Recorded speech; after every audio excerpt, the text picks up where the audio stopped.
Vicky room number 7-এ আছে, massage নিচ্ছে। আর সেরকম সন্দেহজনক কিছু হয়নি। না না, আমার মনে হচ্ছে ভেতরে কিছু একটা লাফড়া চলছে। তুমি গেস্ট লিস্ট চেক করেছো? হ্যাঁ, এই তো সাথে নিয়ে এসেছি। এই মুহূর্তে মোট 11টা রুম বুকড আছে।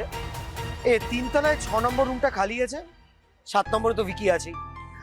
8 আর 9 গেস্ট আছে, দুটোতেই দুজন করে গেস্ট। এদের তো বয়স কম দেখছি। 8 নম্বর রুমে তো দুজন ছেলে, কি নাম? এই তো অরিজিৎ আর বিশাল। আর 9 নম্বর রুমে কে কে আছে? মিথিলা আর সবল। চলো ভেতরে যাই। কোন রুমে যাও? আরে চলো না।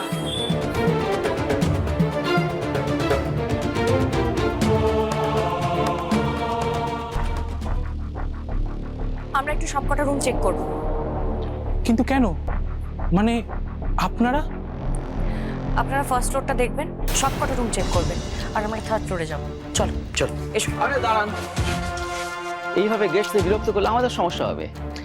আর আমরা যদি গেস্টদের না দেখি অনেক লোকের সমস্যা হতে পারে। না না না না না না না, এভাবে কখনো যাওয়া যায় না। আপনাদের যা যা দেখার এখানেই দেখে নিন। তাছাড়া কি এমন হয়েছে যে গোটা হোটেলের রুমে গিয়ে গিয়ে চেক করতে হবে? দেখুন এসআইটি বেঙ্গল প্রতি সোম থেকে শনি রাত 8:30টায় শুধুমাত্র জি বাংলা সোনারে।